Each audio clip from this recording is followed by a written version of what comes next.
Hello, Leigh. Hello. Welcome back, one and all, to Queer Gals Watch the West Wing with myself, Fi, and with the lovely Leigh. Yes. Hello. I'm in a strange mood. I don't know what's going on. I do apologize. I'm feeling quite frisky and free, to use a phrase of yours. Yeah, we've gone off the deep end, I think, you and I today. We have in quite a big way. But it's to be expected. You know, it's dark at 3 p.m. Like, it's tough out here. Yeah, it's the daylight savings is it's rough. It's aggressive. It's rough.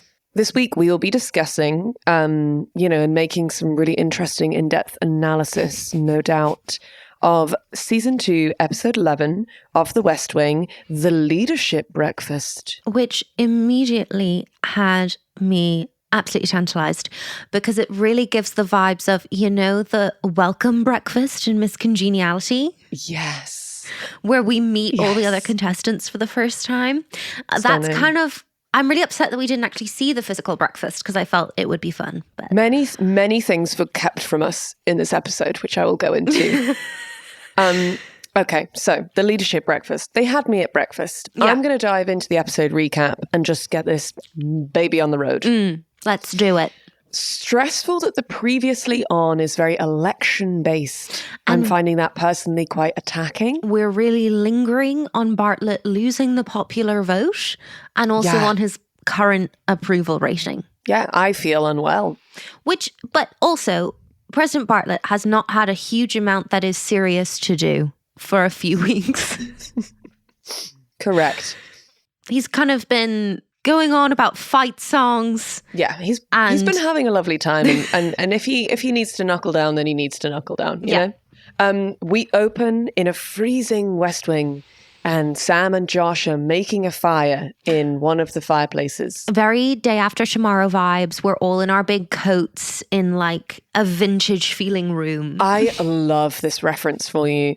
Like, it's 100% them burning the books in the library. Just beautiful. I half expected Jake Gyllenhaal to walk into the room. To just waltz in and just make himself known. Yeah, absolutely.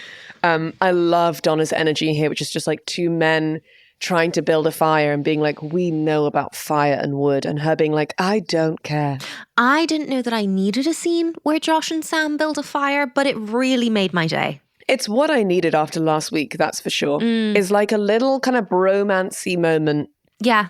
I have to say, my Thanksgiving, there was an open fireplace at the Airbnb where I was staying with like family and friends. And there was a mother of 2 Eagle Scouts at this Thanksgiving. And this woman built a fire in this open fireplace with so little fanfare. And it really made me respect the men that were also on this trip because they just left her to it. They didn't involve themselves in any way. They said, Kim, you've raised 2 Eagle Scouts. This is all you. Yeah.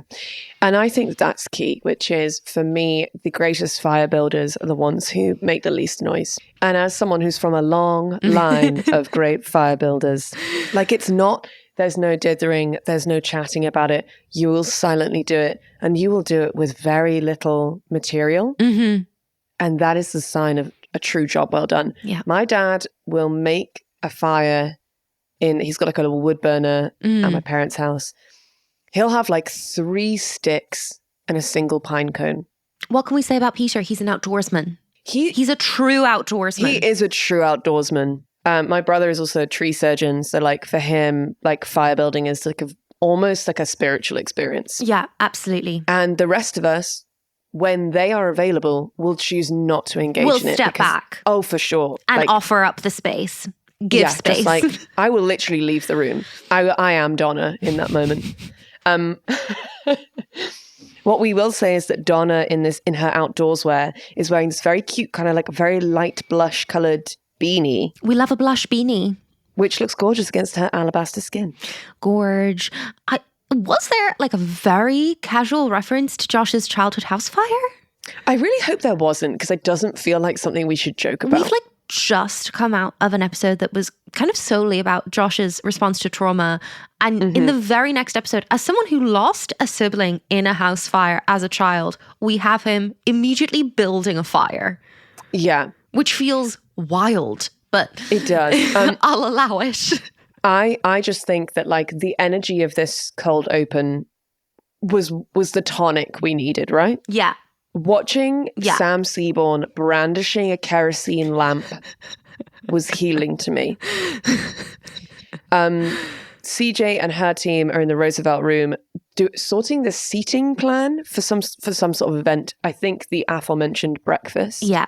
And it's giving me wedding flashbacks, and I got very stressed. It's over, Fee. Don't worry. It's over now. She's resting now. I think my favourite line of the cold open was Josh turning to Donna with like great kindness, but also seriousness, and just saying, "Could you possibly get us some dried leaves?" As if he was saying, "Can you fax over that memo?" Yeah, it was funny. It was really funny. I have a piece of trivia that I've been sitting on about this episode, and I was going to wait till later, but I think I'm just going to tell it now, which is, so the room that they're building the fire in, they try and build a fire. The room is filling with smoke. Charlie runs in. He's like, "What are you doing? If the smoke alarm goes off, Jed will wake up. And we know that the president doesn't like to be woken. And it's going to be my problem."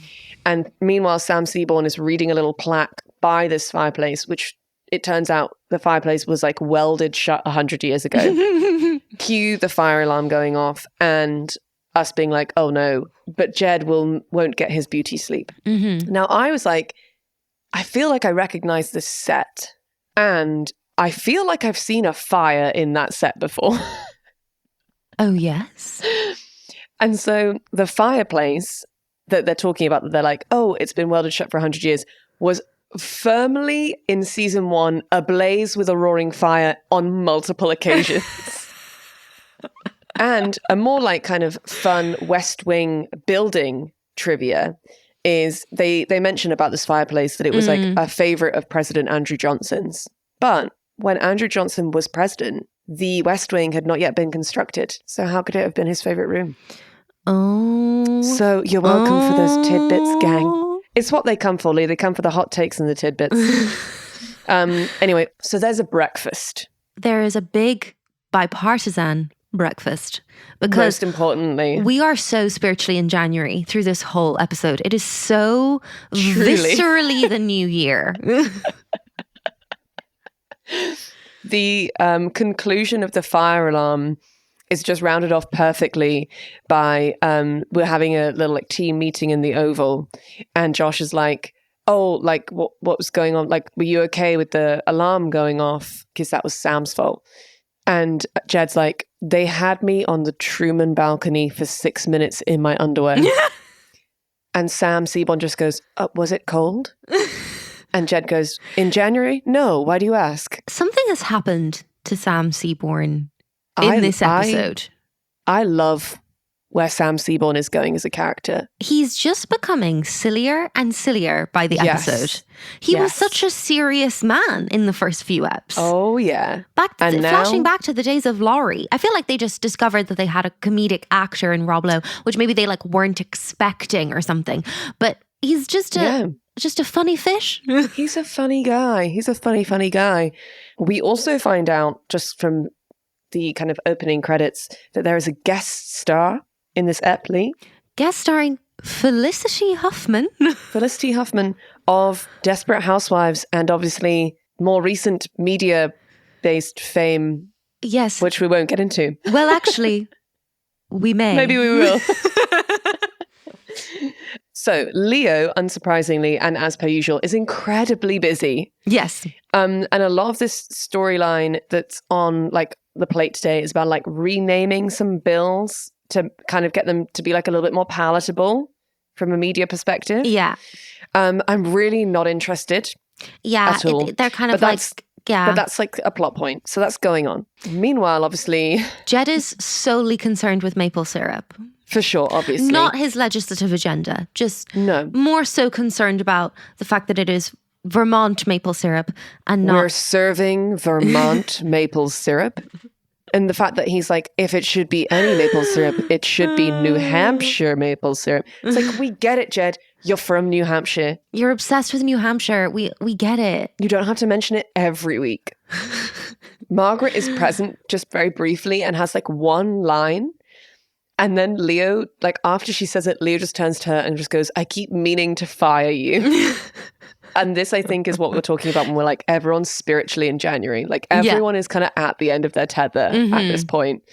But I also just love Leo and Margaret's relationship. I love that like she would know that that's a joke. Yeah.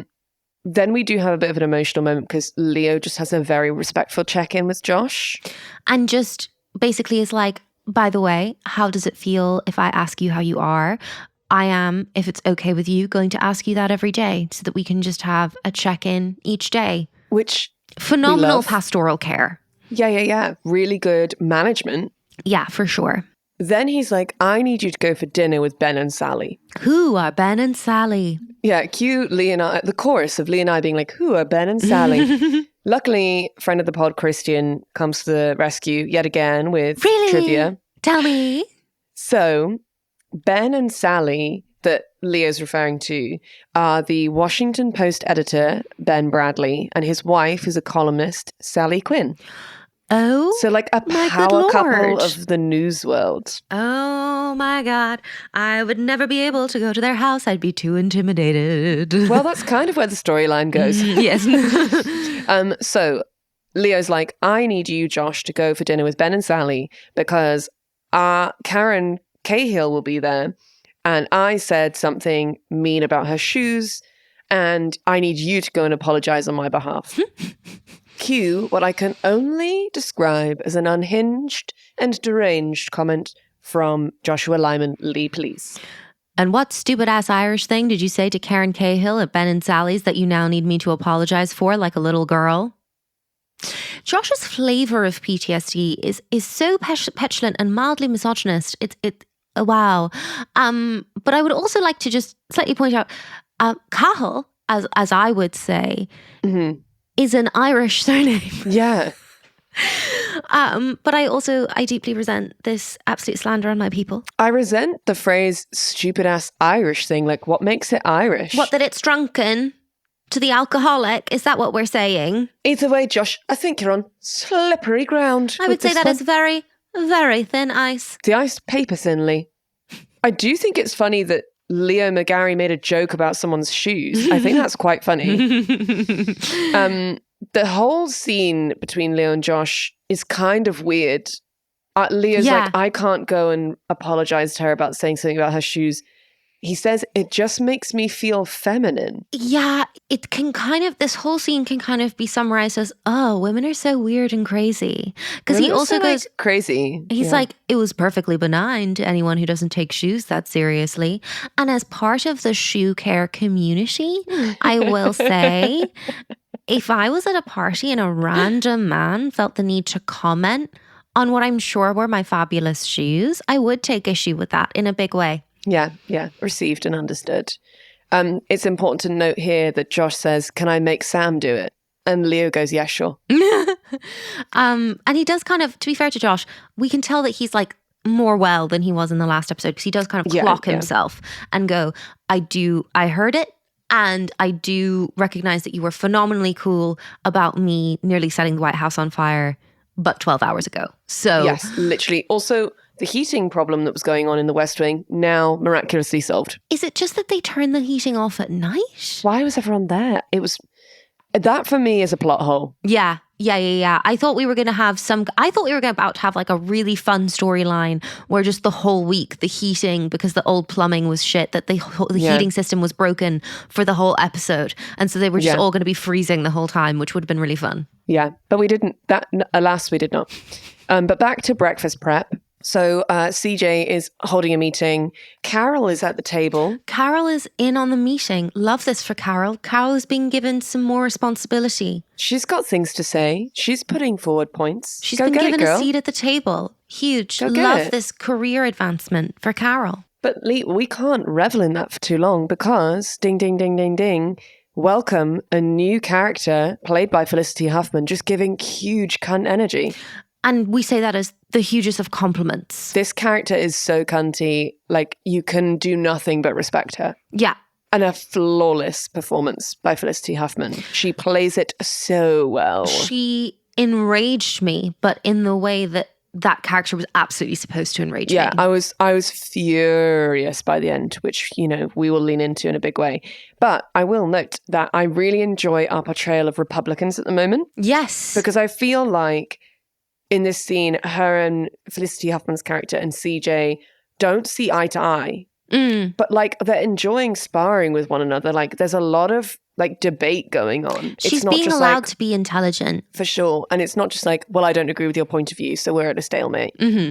Like we're actually doing politics. Oh, but I know that they're like, the bipartisan system is broken within the episode, but if the discourse could was be that this way today. Yeah, because like if they thought the system was broken then, in the year 2000, like boy, have we gone a long way from there. Then Felicity steps out. Felicity's character name is Anne, by the way. So Anne steps out and interacts with Toby. And it is so wildly flirtatious. Honestly, he's like leaning on the doorframe over her and like whispering to her. They're talking about this breakfast thing. And she's like, what should I wear? And he's like, I don't give a damn. And then she says, well, I've heard different. Wow. Have they fucked? I think in the words of Girls Aloud, we are talking about a whole lot of history. Can't find a way to show what you mean to me. For sure. I'm falling all around when you miss me. That's enough, Leigh. The Girls Aloud reunion tour was a very deeply emotionally and spiritually moving experience. I do recognize there's probably not a huge Girls Aloud West Wing fan crossover. The Venn diagrams, there's not a lot in that middle section. In fact, the middle section may just be me. Just there on your own, waving away. A classic handoff from Josh to Sam, where Josh has in fact got Donna to tell Sam that he has to go to dinner with Ben and Sally and apologize to Karen.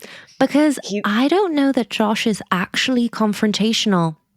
That's my hot take. Wow, Leigh. That's my hot take. I love that. I think when it comes down to it, it's all bluster. But he's scared of the big conversations. The most where he doesn't like sitting in his own discomfort. No, true. What I love about Sam Seaborn in this here scene is he immediately becomes very rattled when he knows that Karen is going to be at this dinner. And he refers to himself as becoming unimpressive. Because she intimidates him. Leigh, how do you feel about that? This absolutely sent me. I've never loved him more than I do in this episode.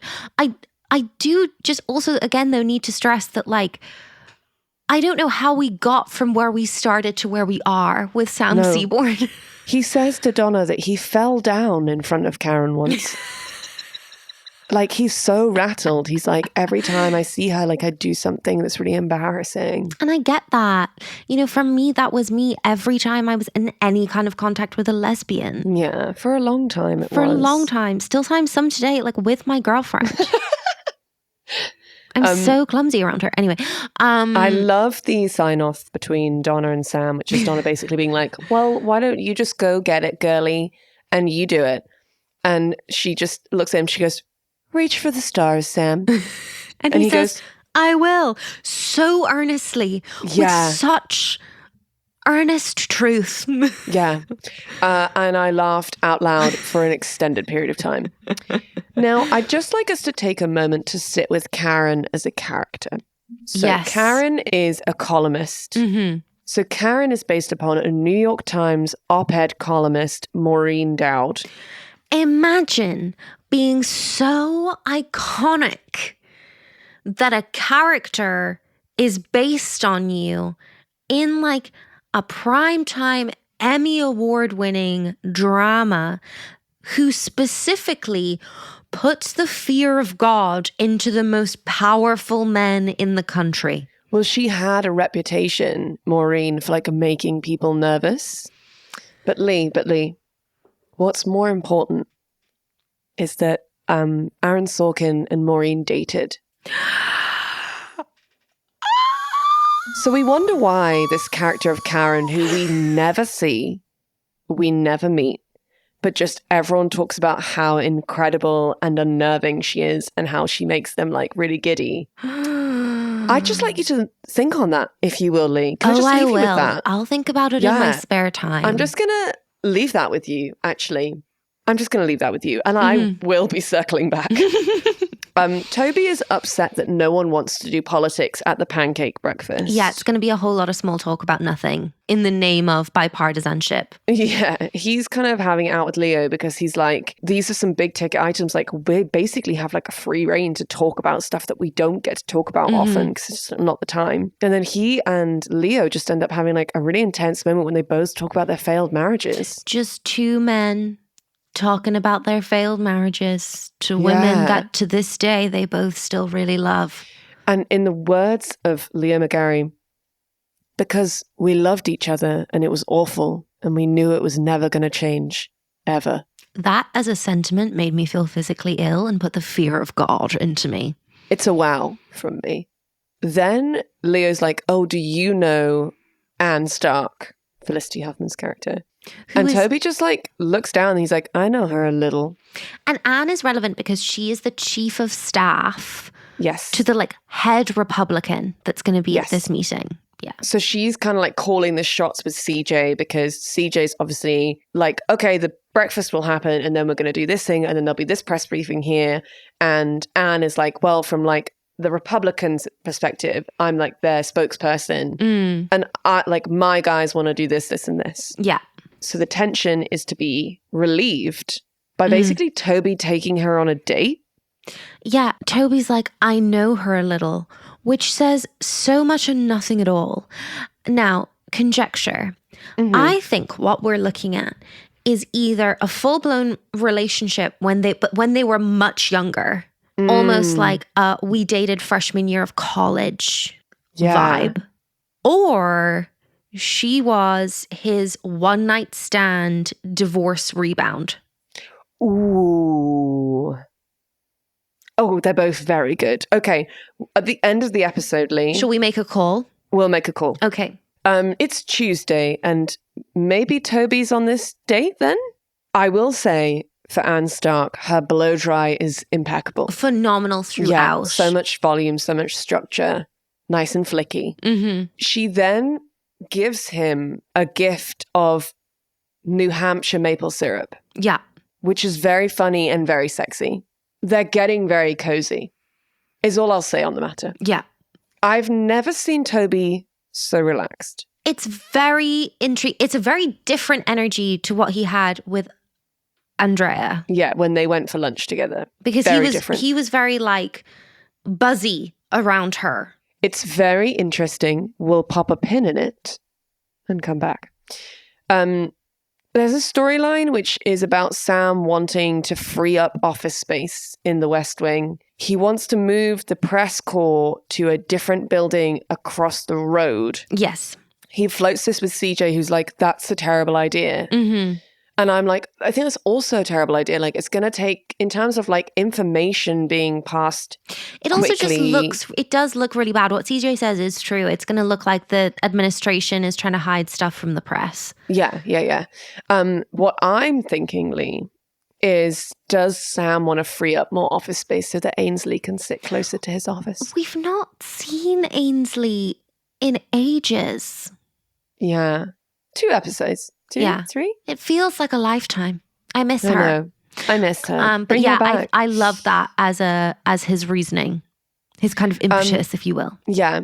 And what I want to do is go to the dinner with Ben and Sally. But we never see the dinner, which I feel like now that you're saying that kind of everyone involved was based on real people, I now understand more why we never actually meet them. They're just talked about.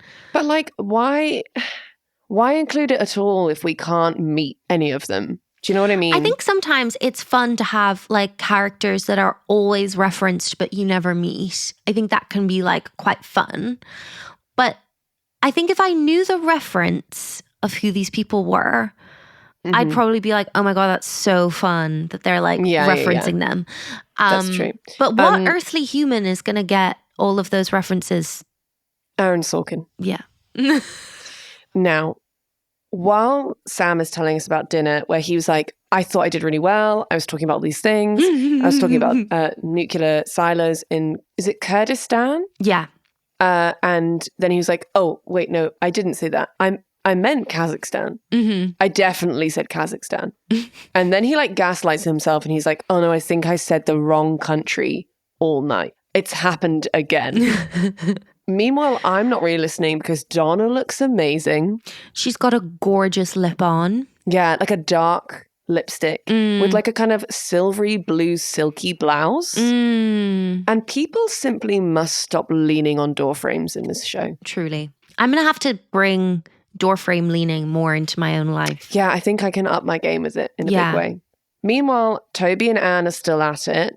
They're in Toby's office and she's being very flirty. He's being very flirty. And at this point, I was like, I don't know how to feel about Anne. Like, she bothers me on a level that I'm actually like quite stressed out by her. Yeah. But at this point, I didn't fully know. Obviously, she's a Republican, which is always going to kind of raise my blood pressure slightly. Just a touch. But it's also probably because she's arguing against a national minimum wage. Yeah. Also, thank you to Toby for being a man who wants to improve the national minimum wage. And like everyone's like, that's a crazy idea. And I'm like, is it? It feels like people should be paid a living wage. And I'm so bored. I think I've heard so many real life Republicans make the argument that she's making about like raising wages that it does make my blood boil, but in a good way, I think. I love that she's like wandering around his office, like picking things up and like looking at all his stuff. Like she's in his dorm room at college. Yeah, it really feels like that. Like, oh my God, I'm in your room. Oh my God, I'm in your office. What books are on your bookcase? Like it's giving that energy. That's so funny. I really specifically remember you coming back from a date and really specifically reporting back to me everything that was on the boys' bookcase. Yeah, received and heard. I think that makes complete sense from me. That's truly on brand. One of the killer quotes from this scene is Anne looking at Mr. Ziegler and going, Toby, what have I done that makes you think I'm scared of you? Tell me that's not flirtatious. Tell me. Outrageous in the workplace. They're like having this like kind of like witty repartee and he's like, the thing is if we wanted to bring it to the table and like I got the votes and she's like, you don't got the votes, blah, blah, blah, blah, blah, blah, blah. Like it's all very chatty. And he's like, look, okay, if you give me this subject at the table at the breakfast, I'm going to let you move your press conference to the Hill, which is where you wanted it to be, but CJ shot you down. In your house kind of thing. Yeah, basically. And that feels good. Meanwhile, elsewhere in the White House, Jed is shouting at Charlie and Charlie's literally right behind Jed. Again, we just like come upon Jed and Charlie having an insane conversation. Like Jed is like reading a newspaper and he's like, Charlie! And Charlie's like, I'm right here. Like I'm stood behind you. You and see, then, Charles, even though it's a handshake, I'm able to make him feel like a friend. And that's a little thing people call people skills. Kim Woo is a woman, sir. I love it when Jed's like this. Yeah. He's got a meeting with an athlete and he's kind of not quite got his research right. And Charlie is just trying to get through his day, man. Yeah. But it was a cute scene and I did need it. And I love them as a duo. I love them as a duo, yeah. And I love when Jed calls him Charles. It's very cute. Note that I put into the shared doc. Karen is getting so much screen time for someone we are yet to meet. Yes. A quote that a character says about Karen. She has special powers. So your ex-girlfriend. So you dated. Cool. Sam Seaborn is like, okay, Donna, you're going to go to this place where Karen is going to be tonight. And you're going to go up to her and you're going to be like, oh my God, crazy to bump into you, Karen. I was actually just like hanging out with Sam Seaborn today and he was being so cute. Quote, he was being so cute because he was talking about the fact that he said Kurdistan when he meant Kazakhstan. So silly. And I thought that was the funniest thing that he was like, you can do that. That's what women do. It was so funny. I was like, I actually can't I can't with this man on this day. So he does an impression of Donna speaking about him, saying, Sam Seaborn is being so cute.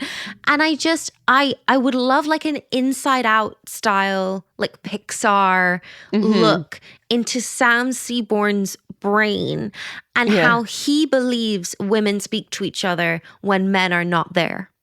Yeah. I'm also just completely dead at how much it bothers him that he was wrong in front of a woman. It really upsets him and I love it. Yeah, it's great. Okay, let's see how it goes down between CJ and Toby about moving the press conference. Oh, not well. I will say I love when Toby is being a quiet, grumpy socialist. Yeah, about the taxpayers' pancakes. Yeah, and how like basically we can't just let the breakfast be a breakfast because that's just a waste of taxpayer pancakes and that we should be getting something political out of this experience. Anyway, yes, I'm entirely unsurprised that CJ is angry about the moving of the press conference. In her words, I think it's a bad idea and I believe CJ to be correct. Some would argue. Some might argue. It's taking her away from her podium. It's taking away from her podium. It's also like taking everyone to the Hill. Yeah. And being like, we're of an equal footing here than that you are in the White House, which is not correct. No. Bum steer from Toby. Bum steer. Because he's thinking, Fiona, with his penis. With his stick. So I'm very anxious about this press briefing. It looks like it's freezing outside in DC. We're up on the Hill. The podium is there. Everyone's waiting. CJ is in her office watching it on telly. Already I'm on edge. The newscaster is like, oh, Chief such and such, Congressman so-and-so, will not be speaking today because he has a sore throat. And CJ, like, what has she done? What power play has she made? Where's she going with this? Because Anne's played them. Yeah.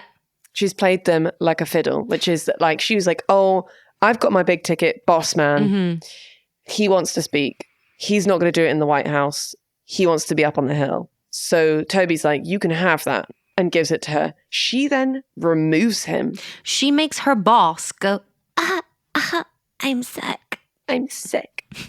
Then she has leaked what Toby said to her when they were flirting in her office to the press. God, she's good. She's fucking good.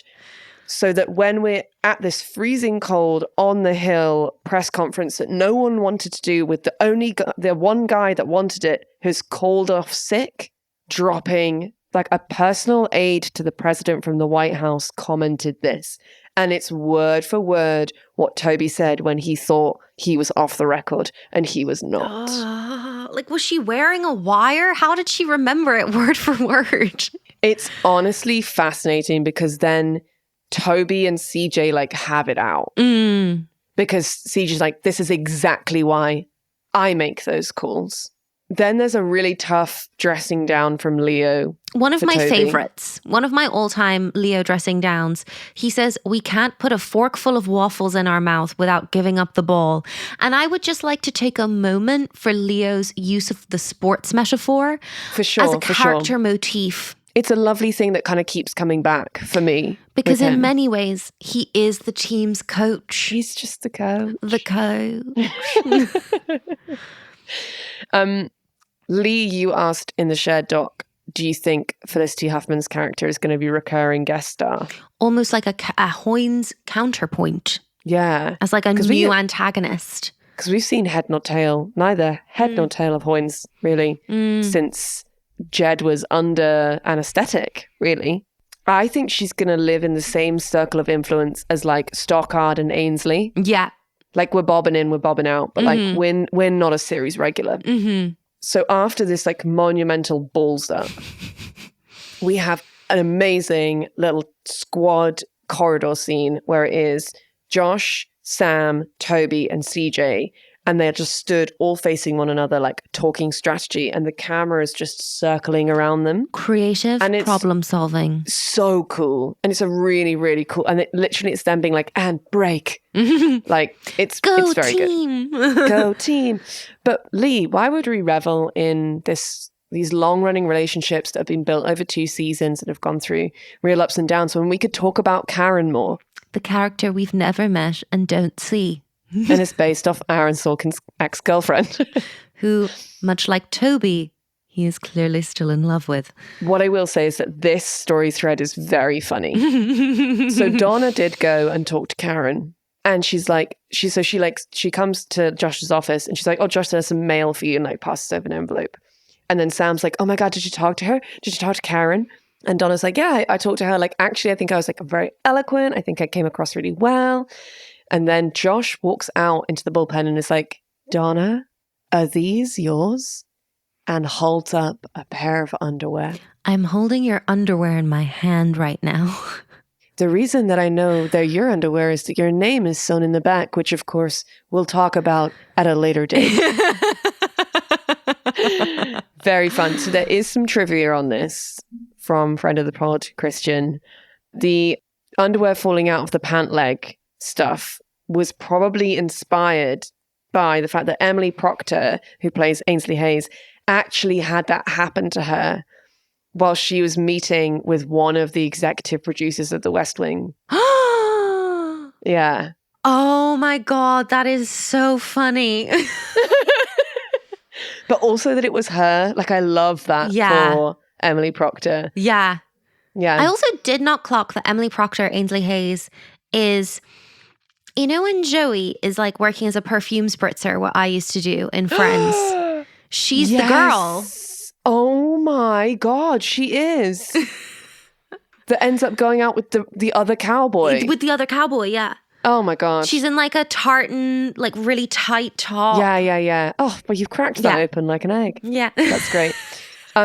Now, I think we need to, I think we need to get into Donna's underwear.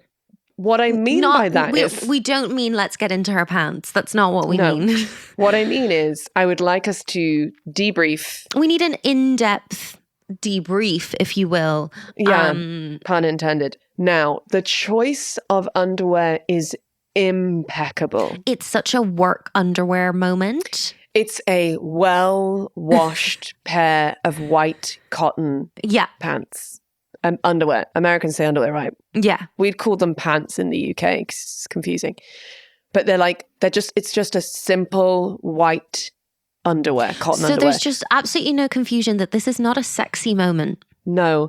And the thing is that the choice that the wardrobe department has made is like, they have been washed a lot. Yeah. Like they're like graying. Yeah. Like she's had this is what I would deem to be like a comfy pair, you know. What? They're well a pair worn. that she would not wear were she to know someone was going to see them. 1000%.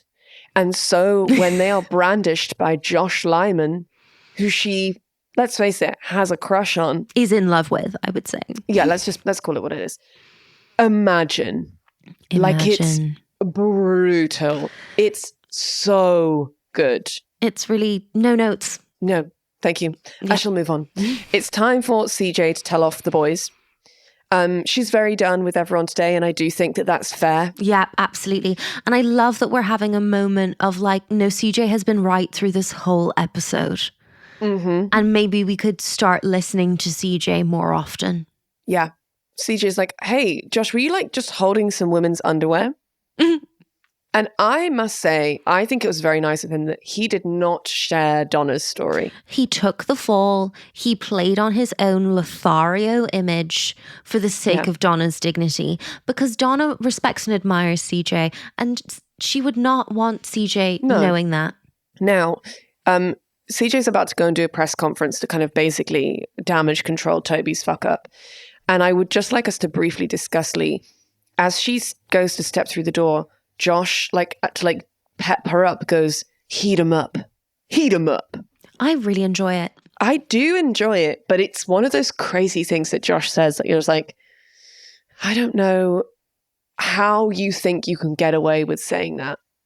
Because you're not cool. You're a nerd. It's like you're a big old all dork. Times he's under the impression that he's like an NFL player running out of, you know, the little tunnel. I don't know. I think it has an official name. You know, like running out of the tunnel onto the field to be like, I am the starting quarterback. Like, that's just how he goes into every scene. Yes. Speaking of quarterback energy, let's away to Anne, just like curled up on the sofa in her office watching the news. In her casual wear. And Toby just going back for more? Has he not learned? Also a moment for the pre-internet days when you could watch the evening news, and that was the news day over. Yeah. Nostalgia for that, for sure. The New York Times is sending me notifications through the night. For every hour of every day. Yeah. This is quite a tense scene between the two of them, but it's not sexy. Yeah. And Anne's like, you need to get used to the idea that your party isn't in the majority. And Toby's like, my party is in the White House. And I think I hate Anne. I hate Anne. I respect Anne. Oh, but yeah. I hate Anne. Yeah. And I think there's a glint in her eyes in the way that she's looking at Toby. Like, you know I fucking played you, right? Like, I was never going to sleep with you. Yeah. I think that there's a line that Toby has. He says, I misunderstood my relationship with Anne Stark. It is weirdly almost devastating and heartbreaking because I'm like, oh, you thought you were flirting and that she was flirting with you the whole time. And she was into it and now you feel rejected. Yeah. And that is tough. And it's embarrassing. Yeah, it is embarrassing. Like his day is a bad day. Like it's an embarrassing day. But I think to conclude was it one hot night, a rebound, or was it college exes? I think it might be mystery option number 3, which is I think they worked together when they were like 24 on a campaign, like a regional campaign. And I think they hooked up. But then like nothing came of it. Like it was kind of like a one night stand vibe, which was, I think, for Anne, her being like, I just need to get fucked. And realistically, I have nothing but respect for that. Yeah. We've all been there. And I think for Toby, it was like, I get to sleep with Anne. Yes, I'm going to do an absolutely tip-top job of that. 'Twas a night of passion, enjoyed by all. And then it was like, the next day is like, we're all going home. Yeah. And then they've just only bumped into each other professionally since then. It's like an unspoken thing, like, is either of us ever going to mention that it happened? Yeah. And I think that's the power play she's got. It is very like toxic workplace flirtation. Yeah. But like storied. Yeah. Great writing. Great writing. So back to Jed and Charlie. So Donna has asked Charlie to ask the president of the United States to call Karen and assure her that Donna wasn't making a sexual advance by leaving her underwear with Karen. A moment for the bisexual panic of Donna Moss. Did we or did we not call this? Yes, she has bisexual panic. Yes. But I think what I didn't mention earlier when the first brandishing of the underwear is the post that Donna had passed over to Josh was the underwear with a note from Karen being like, Donna left these when we were talking. They were like by my feet. They fell out of her trouser leg. Now, Fee, I don't know how you feel about this, but for me, I think the kinder thing to have done would be to simply throw them away. Throw them away, 100%. Or address the fucking letter to Donna Moss. Yeah, don't go FAO Josh Lyman, her boss. Yeah. Crazy behavior. So Charlie is asking Jed to do this. Jed's like, I don't understand what's happening. At which point Leo arrives and says this line, which is unbelievable, which is, Mr. President, please don't wade hip deep into this story. It's so good. And it is an expression I will be taking into my everyday life. Yeah, like we don't need to go hip deep into this. No. So Charlie's like, so you're saying that Donna can't have that meeting? And Jed's like, for sure, it's never happening. And then classic Jed's like, I'm done for the night. See ya. And that leaves us to close the episode, Lee, with Leah McGarry and Toby Ziegler having a little tete-a-tete in the Oval. Yeah. After work.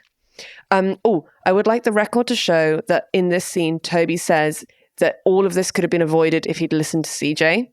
And I value that. Yeah. And this is where we really see Toby come through as someone who does not actually have an ego about him. Mm-hmm. So then we have this incredibly conspiratorial scene between Toby and Leo, which is very exciting. We also, Leigh, get our first reference to Alexander Hamilton. Alexander Hamilton. Where essentially they're like, look, Anne came to play. She's not here just because she wants that job. She's here because she wants to put a president in the White House, which is great. I love this as like an entry point into like, oh, here we go. This woman and her gameplay, her political chess playing has made Leo and Toby realize that we need to be thinking about the election already. The election has begun. And for me, I thought it was hilarious and crazy and also accurate when Leo was like, oh, God, I don't know how I'm going to get Jed to agree to run again. Because making him run the first time was like pushing molasses up a sandy hill. So good. So good. And then they have this like little moment where they're like, yeah, Anne's like a tour de force. And Toby's like, she's a wartime consigliere. She's been promoted into chief of staff because she's a wartime consigliere. And then Leo just like is like leant back in his chair, leg crossed over his knee, just like, thing is, Toby, I'm a wartime consigliere too. Which is so good. And then like they're both sat and like Leo just to himself just goes, son of a bitch. And then stands up and like offers his hand to Toby. And they basically like shake on the fact that they are now the reelection committee, which means that Jed Bartlet for Prez Take 2 is officially in action. But like it's so fun that it's so like secret and sexy. Yeah. Anyway, that was the end of the episode. And I'm like, how fantastic that we had this new character come in and it caused this ripple effect. Yeah. Through all of the characters. So good. And it gives her so much power, which is so fun as an antagonist. Mm-hmm. Mm-hmm. Amazing. To the quickfires. Let's go to the quickfires, Leigh. A discussion over best fashion, please. In my mind, Karen Cahill off screen. Yeah, no, I know. Yeah. Within my mind's eye, yes. Yeah. I would like that to be an honourable mention to the best kind of like costuming, which was the choice of Donna's underwear. Correct. Yes, fully. Absolutely. What could a British or Irish politician never get away with? I'm going to go with like flirting for political strategy. I would say no disrespect to your people, but the very few British people are that confident of flirters. We don't always have good chat. Now, there are people who have excellent chat, who are also British. But the context is key. And that is that politics, I think we're so scared of scandal in the UK. Yeah. Specifically around sex. Yeah. In politics. That I think everyone's just too terrified to chat anyone up. I think that's unfortunately not true, but they should be more scared maybe. Yeah. How long until our big ticket items on our bingo card came up? For me, I'm just like the concept of like, is bipartisanism ever possible? Do we believe in political parties, etc.? Discuss. For sure. Feels like that's a big flag in the sand. Yeah. Best writerly moment, Leigh. We can't put a fork full of waffles in our mouth without giving up the ball. Leo McGarry. Stunning. It's beautiful. For me, I think it was the reason I know they're your underwear is that you have your name sewn in the back, which of course we'll talk about at a later date. I'm with Josh. Yeah. Donna's, at this point, I would say the character may be in her mid-20s. Late 20s? Mid to late 20s, yeah. She should not be having her name in her underwear. No. No. Man, I feel like a man. You see, Charles, even though it's a handshake, I'm able to make him feel like a friend, and that's a little thing called people skills. Jed Bartlet's so crazy. Men are obsessed with handshakes, though. That is very well observed from Aaron Sorkin. Yeah, tis. I think for me, heat 'em up. has got to be on there. Yeah, for sure. Also, I would like to add to the roster. And what stupid ass Irish thing did you say to Karen Cahill at Ben and Sally's that you now need me to apologize for like a little girl? Yeah, that was dark. That was really dark for sure. And then I'm just going to have a caveated one, which is, girl, I feel like a girl. Oh, love, yeah. And for that was going to be Reach for the Stars, Sam. I will. From Donna. I will. And Leigh, what moment made you proudest to be an American? I'm a wartime conciliary too, Toby. Yeah, in a big way. It's really good. And then Shake My Hand. We just formed it. What? The committee to re-elect the president. Yeah. Yeah. Excellent. I was it's like, really good. Let's get term 2, baby. Yeah. Really, really good. Leigh, what are we going to learn about? Yeah. So again, I was initially going to look into like one-term presidents because obviously we're feeling the threat of Jed not being reelected. And then I just felt that spiritually that wasn't, with the Biden of it all, it was just a bit sad. So that's not what we're doing. And at first, it kind of was in my head the whole time that I was watching this episode. And I was like, oh, but that's not really like a political thing. But then I was like, no, the college admissions scandal is actually a very political issue. And I think it's something that's worth us discussing because obviously the guest star in this episode was famously quite heavily embroiled in that as an issue. And, people are not forever defined by their mistakes. No. And we'll discuss, the way that Felicity Huffman has like since talked about what happened. But I do think, it was something that was just from my own personal experience in being in a high school. It was a public high school. I wasn't in a private school. But, I was in a public high school that was very close to the Microsoft headquarters, to the Starbucks headquarters, all of these like big tech companies. So I was at high school with like some very intelligent kids, double Microsoft parent kids who were just like off the scale smart. It was very competitive academically, even as a public school. And there was this kind of obsession with people getting into incredible schools that are like nearly impossible to get into. And I do remember at our graduation, they announced what college everyone was going to as we walked across the stage. And I just remember, maybe it wasn't at graduation, but it was at some kind of big ceremony.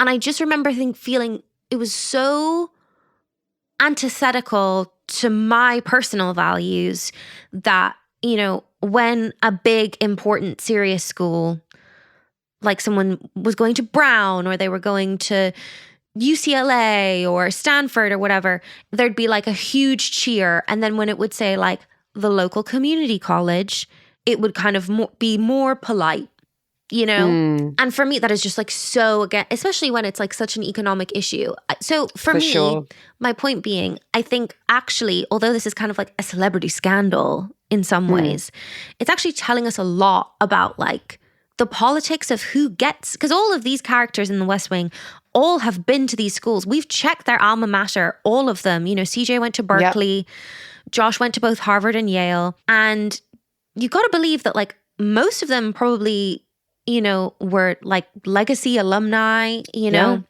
They've been set up in a certain way to have this career because they got into those schools. So that's my caveat for why we're talking about this. But so Felicity Huffman, who plays Anne Stark in The West Wing, served 11 days in jail in 2019 for paying William Rick Singer $15,000 for an exam proctor to change her daughter. Her daughter's name is out there, but I'm not going to name her daughter because it's nothing to do with her. And I'm sure it was like incredibly upsetting for her that this happened. But to change her daughter's answers on the SAT to raise her scores. And the subsequent SAT score that she obtained was 400 points better than she had scored earlier on a practice test. Is that a significant amount? Because I don't understand what the SATs is. That is a significant amount. Yeah. Okay. I would say that's putting you into a different bracket of college being open to you. Okay. All right. Okay. And Felicity Huffman was one of 50 people named in a federal investigation into Rick Singer's crooked college counselling scheme where families secured admission for their kids to get into really prestigious universities, but at a price. The New York Times said the case, which federal prosecutors called Operation Varsity Blues, swept up seeming pillars of the community, actresses, executives, doctors, and lawyers, and contributed to rising criticism that college admissions favored the rich and connected over ordinary students and their families. Some of the universities that were involved were Yale, Georgetown, Stanford, University of Southern California, so USC, Wake Forest, and the University of Texas at Austin. Rick Singer, who was the kind of corrupt college counselor, reportedly raked in $25 million doing this. Whoa. He falsified test results of students. He bribed officials. He doctored photographs to make it seem like applicants had been participating in extracurriculars that they had not been involved in. And otherwise tinkered with records to secure admission for his clients' children. And he pled guilty in 2019 to charges of racketeering conspiracy, money laundering, conspiracy to defraud the United States, and obstruction of justice. Ooh, that's a big list. Yeah. Now, obviously, we're 5 years on now. Felicity Huffman has served her time and she's done her community service and she's finished her probation. And she did reflect on the whole thing by saying, people assume that I went into this looking for a way to cheat the system and making proverbial criminal deals in back alleys. But that was not the case. I worked with him for a year and trusted him implicitly. He recommended programs and tutors and he was the expert. And after a year, he started to say, your daughter is not going to get into any of those colleges that she wants to. And I believed him.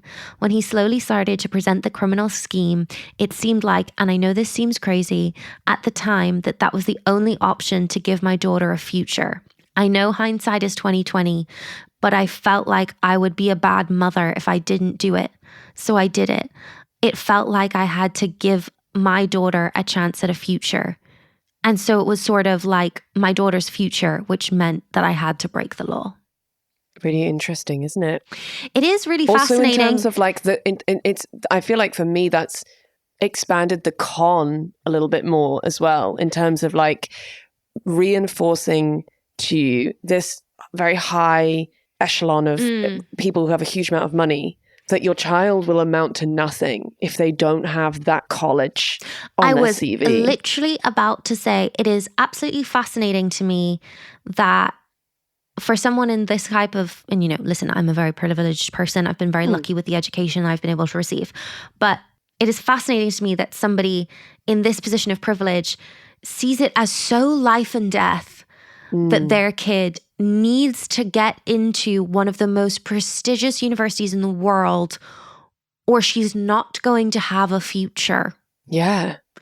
Because people get educated and get opportunities in all kinds of different ways. Now, obviously, if you have, one of these universities on your CV, is it going to open? Of course, it's going to open doors. Yeah. But it's just fascinating to me that it's seen as, and I remember it being seen as that high stakes by some of the parents at my high school because, they were so many of the parents at my high school were these really driven, successful people. Yeah. And there was a kind of hysteria around us all taking the SATs and stuff in a way that it just felt so much more intense than what I would feel when I would be back in Ireland or I'd be in the UK.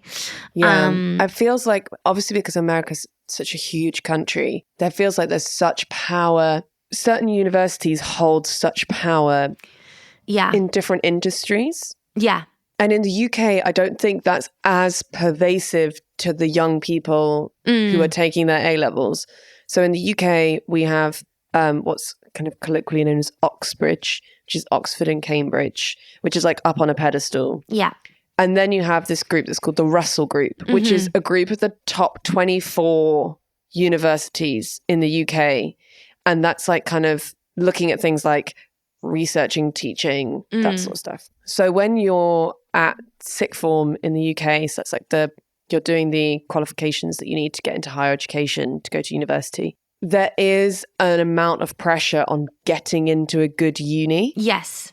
And the pinnacle of that is to go to Oxford and Cambridge. Yeah. Those two hold, like, the most power. Yeah. Whereas I feel like in the States, there's perhaps a slightly larger group that are on that pedestal, which is almost as like biblical levels of importance given to them. Yeah. Like if you go there, your career is made. I think also the key difference is no matter what university you go to in the UK, you pay the same tuition fees. Whereas yes, I kind of had forgotten college education in the US is big business, which is also something we're going to get into in a second.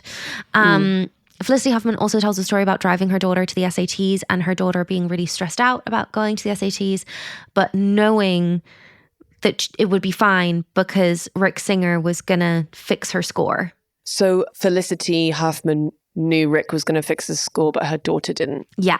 That's tough for me. Yeah. From like a moral standpoint. So basically, her daughter went and took the SATs in a school where Rick Singer was connected with the person who was what we would say invigilating the exam. I think in the US the word is the proctor.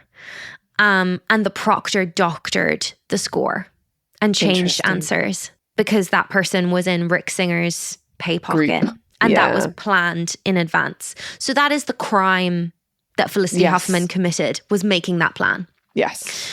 So Felicity Huffman pled guilty and was sentenced to 14 days in jail. She ended up being released a few days early due to a prison policy about releasing inmates on weekends, very random, sentenced to $30,000 in fines and 250 hours of community service. And in a letter to the judge during her trial, she said, "I honestly didn't and don't care about my daughter going to a prestigious college. I just wanted to give her a shot at being considered for a program where her acting talent would be the deciding factor. This sounds hollow now, but in my mind, I knew that her success or failure in theatre or film wouldn't depend on her math skills. I didn't want my daughter to be prevented from getting a shot at auditioning and doing what she loves because she can't do math." Which brings me to the interesting difference between the American college system and the UK college system. So in the UK, you select a university and you'll usually choose that university based on what you want to study. So you decide on the equivalent of your major when you're applying. So you apply for the course, not necessarily, I suppose, the uni as a whole, but yeah. So there are universities across the UK that are like known for being like the most prestigious in like computer science or like the best in like for medicine or like the best for languages. Yeah. And so you're like, oh, well, I want to do a degree in French. You would choose a university based off of that and you would only learn French. Like you would only do that. There is no kind of liberal arts. You have to do classes in everything. And I didn't know that until I met you. Yeah. And it blew my fucking mind. I was like, what do you mean you have to still do maths? As someone who can't do maths, I'm so stressed by that. In the UK, obviously, you've picked your 4 max A levels 2 years earlier anyway. So you've already dropped the subjects that are like not for you at 16. And you've just done, focus for your A levels on the subjects that you want to focus on.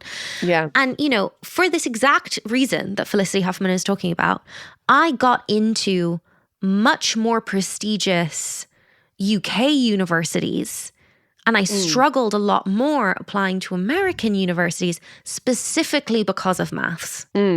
Because I didn't want to, I didn't want to continue with maths in my senior year, so I didn't. And that was, seen as really bad on my American, and also, things like my SAT scores and stuff, my math kind of let me down a little bit.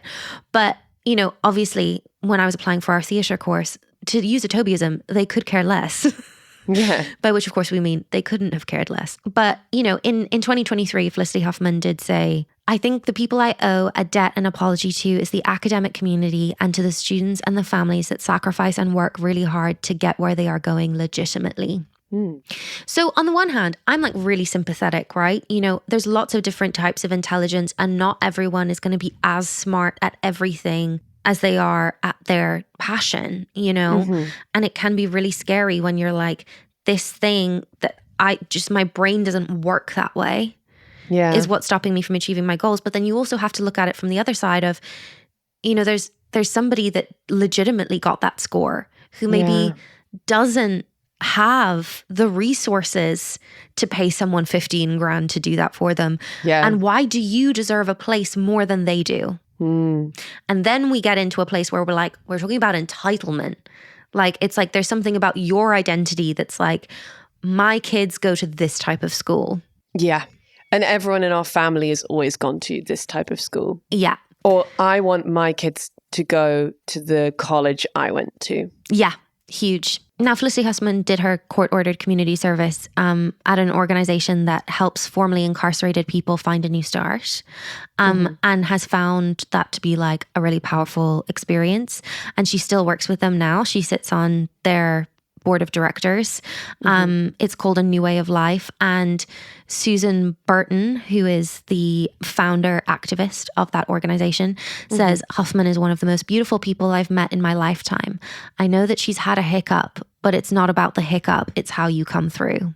Yeah, which I think is, I mean, obviously probably the kind of defining feature of what that woman's activism is about. Yeah. And what drove her to create that charity. Is that people can be rehabilitated. Yeah. Yeah. And, you know, Felicity Huffman also talks about, you know, the experience of like her daughter crying to her basically and saying, why didn't you believe in me? Why didn't you think I could do it on my own? That's really tough. Which is so tough. Now, to some of the other people that were kind of involved in this, because obviously it wasn't just Felicity Huffman, the actor Lori Loughlin, who was in Fuller House.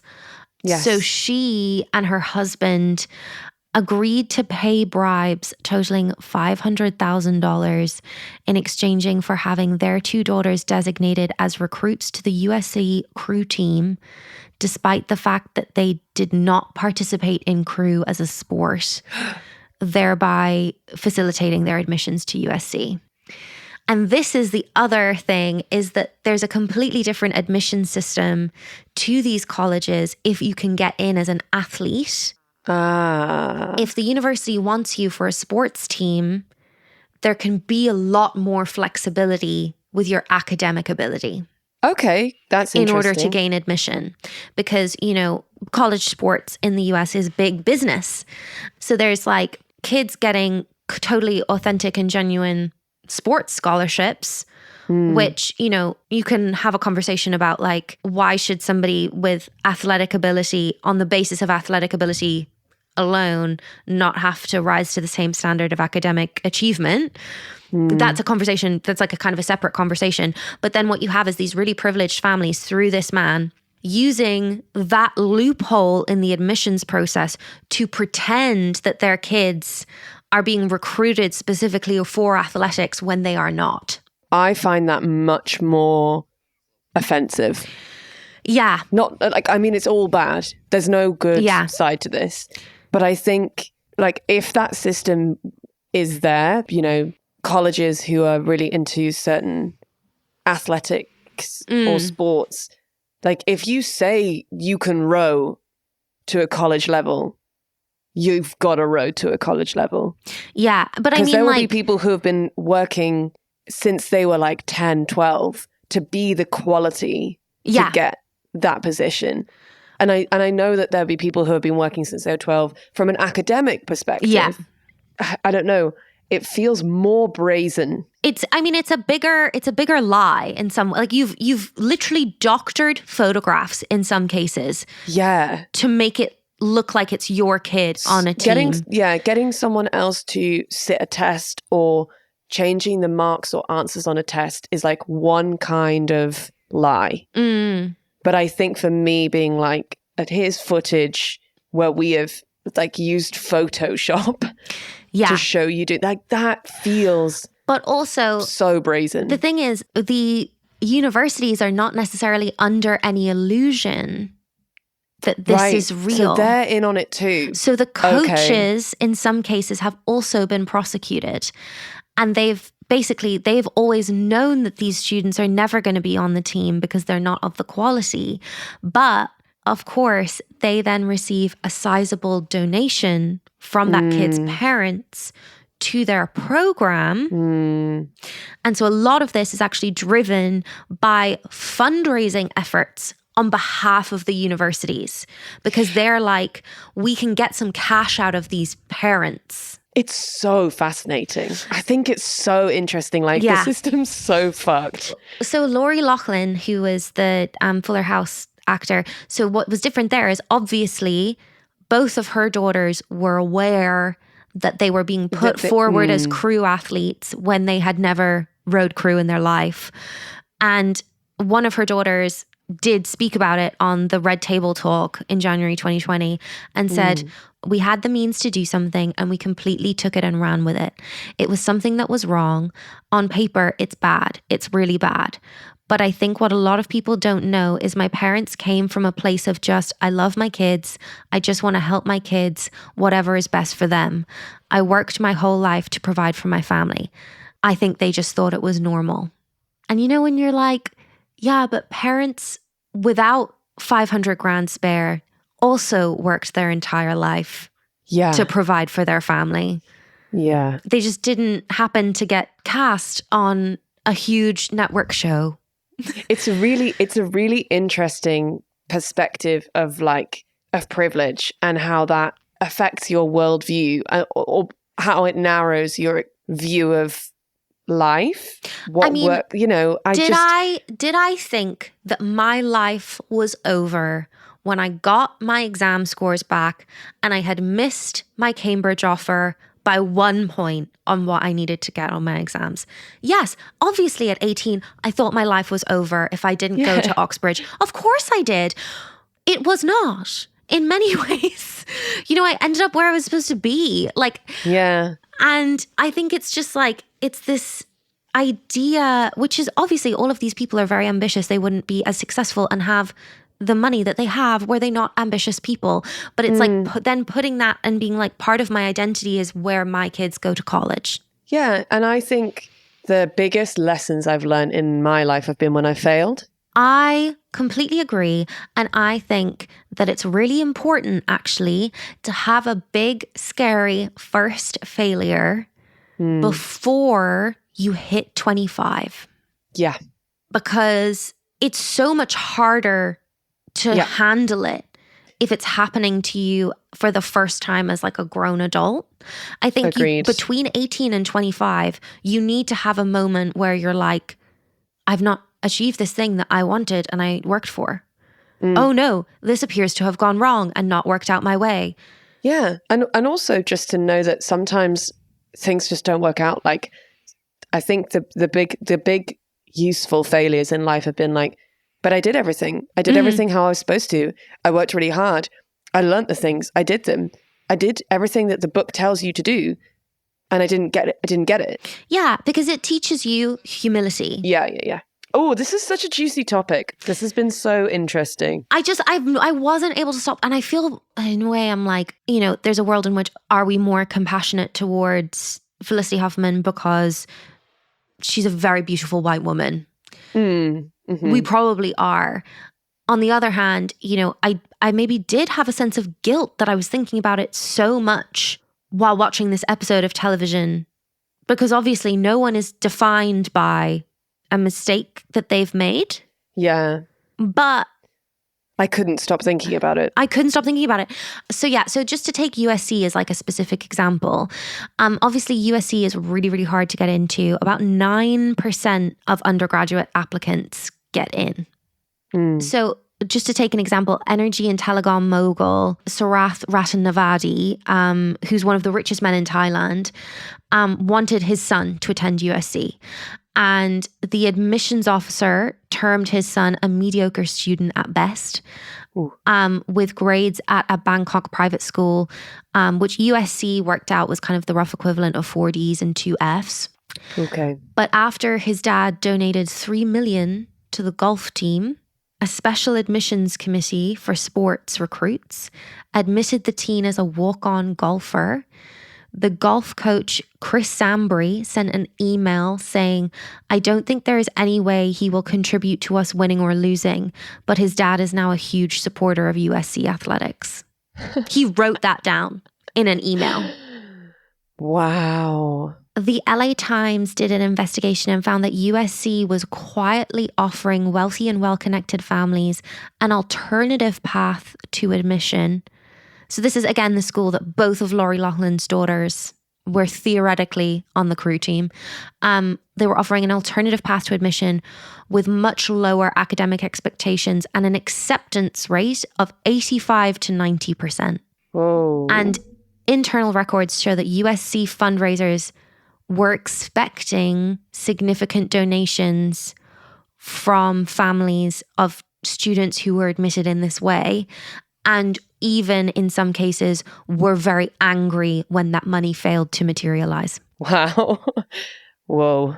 So when the whole big Varsity Blues arrests and everything happened, the university and employees tried to take steps to keep it all hidden and to prevent the records from being unsealed. But the LA Times found thousands of internal university records that showed multiple administrators who willfully manipulated the admission system that was meant for athletes to get in the kids of real estate developers, financiers, CEOs, sports team owners, auto dealers, and other people who had the potential to make huge donations. And though some of these students had played the sport in high school, USC is a huge sports school. So many Olympians have gone to USC, national champions, professional people who ended up being professional athletes. And many of these people who got in these as these kind of walk-on recruits never appeared on a team roster. Wow, to break that story, to be the journalists working on that story for a really long time. Yeah. Yeah. It's got a touch of the kind of it would have been such a good day when they published that in that office. A daughter of a La Jolla real estate developer was accepted in 2016 as a tennis walk-on, and she never played for the tennis team. But the USC fundraiser, Scott Jacobson, again, wrote in an email to a colleague, was there any talk of a donation if we got her in? And then Karen Bauman, a fundraising officer in San Diego, replied, yes, I spoke to them about a gift of gratitude if we got her in. I told him 6-figure. He understood and seemed okay with this. It's so crazy. It's so crazy. I really want to watch a documentary about it. I really want to There is a documentary on Netflix. Oh, amazing. Yeah. Okay, great. I rewatched it a little bit to prep for this. Yeah, so it was very much used as a fundraising tool, basically. So there was a federal court filing in Boston, and USC and all of its employees denied that it was ever used as a fundraising tool. And as I said, fought to keep the records sealed. But 5 former USC administrators refused to testify under oath, citing their Fifth Amendment right against self-incrimination. And USC did finally acknowledge the fraud and other problems with how students were admitted through the athletic program. And in a statement said, this fraud involved a limited number of employees exclusively in athletics who are no longer with the university. We are glad this matter is in the past and that we have learned from it in order to ensure it does not happen again. The athletic director of USC, Donna Moss, was charged in the Varsity Blues scandal and pled guilty to wire fraud in connection with Rick Singer. And at Rick Singer's sentencing, Stephen Frank, the prosecutor, told the judge there were many real victims to this scheme, citing that applicants who had succeeded in sports at the highest levels but were passed over, and students whose faith in the system and playing by the rules had been ruined. Yeah. And I'll just leave with some of the crazy things that these really privileged people did in their trials. So obviously several of them talked about what they'd already suffered through this scandal, yes. Losing their reputations, loss of work, etc., and therefore made that part of their case as to why they should get a lesser punishment. One parent, trying to avoid prison time, made an elaborate presentation to the judge about a community service program he was going to do to make amends by designing and raising funds for a cutting-edge collaboration between the Special Olympics and private schools, and submitted basically a really polished bit of VT, a little video about his past charitable work featuring praise from Special Olympics officials and a montage of celebrating athletes and a gold medalist from the Olympics describing the defendant as my neighbor and my best friend. Wow. Another submitted a 34-page report from a top LA criminologist and court consultant whose past clients included Tupac and Mike Tyson. Wow. Detailing how a difficult childhood had left him susceptible to being manipulated into joining a corrupt admissions scheme. Sure. And Sean Hopwood, who's an associate professor of law at Georgetown, is quoted as saying, the case is already a case about privilege. And so if I was on the defense team, I would be very careful about how I present it in a courtroom. Very wise words there. The judge, India Talwani of the District of Massachusetts, who presided over the sentencing of most of the parents who had pled guilty, expressed, according to the New York Times, impatience and even incredulity at some of the arguments and materials presented to her.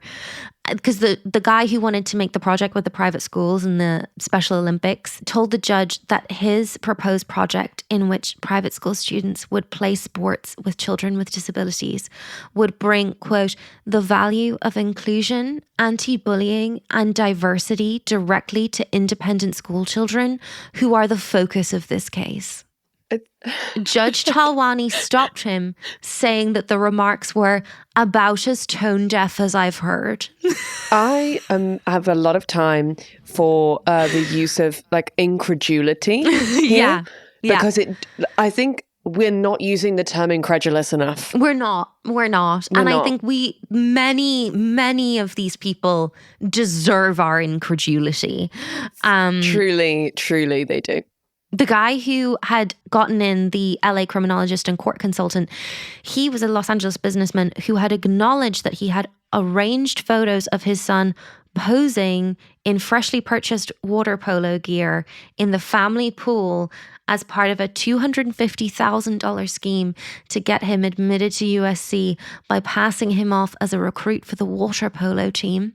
Judge Talwani warned him, I maybe should say to you before I get 9 more of these, I don't feel I need an expert report from a criminologist to tell me how to rule here, particularly when it's the same criminologist that's going to probably be presenting for everybody in LA. I like her attitude. I like love her attitude a lot. Yeah. But, I think it's really interesting when we think about like, this is the world of privilege that like a lot of our leading characters have come from. Coming through. Am I saying that Josh Lyman would not have gotten into both Yale and Harvard were it not for his influential father? Not necessarily. No. But I just think it's important we kind of check the privilege. It's a lens. Yeah. And I also think it's important that we kind of hold white women to the same standards and the same scrutiny that we would hold women of color in the criminal justice system. Yes. Leigh, that was such a fantastic session. I've just been in that, like, on the edge of my seat on that. I'm going to go and watch some documentaries now. Amazing. And fully just give myself over to the internet this evening. Excellent. Love that for you. Should we meet up next week and do it all over again? Let's do it. I'm excited. I'm intrigued as to where we're going next. I hope I become incredulous. At some point. I'd like to feel some incredulity. Mm-hmm. Yeah. If any of you want to get in touch, please do. We love hearing from you, and maybe you're also incredulous. Share your incredulity with us on social medias. We are at Queer Gals Watch. We're at Queer Gals Watch. We're queergalswatch@gmail.com. We are the same on Patreon if you want to check that out. Or if, that's just like not financially feasible for you, totally cool. Maybe just like tell a friend who you think might enjoy this podcast. That would also be fun. Rate and review. We would love that. These things are really, really helpful to us and really help like get to the podcast to people who would also love it as much as you do. Yeah. So we're really grateful for that. Leigh, I shall see you next week. See you next week. I am yours forever, incredulity.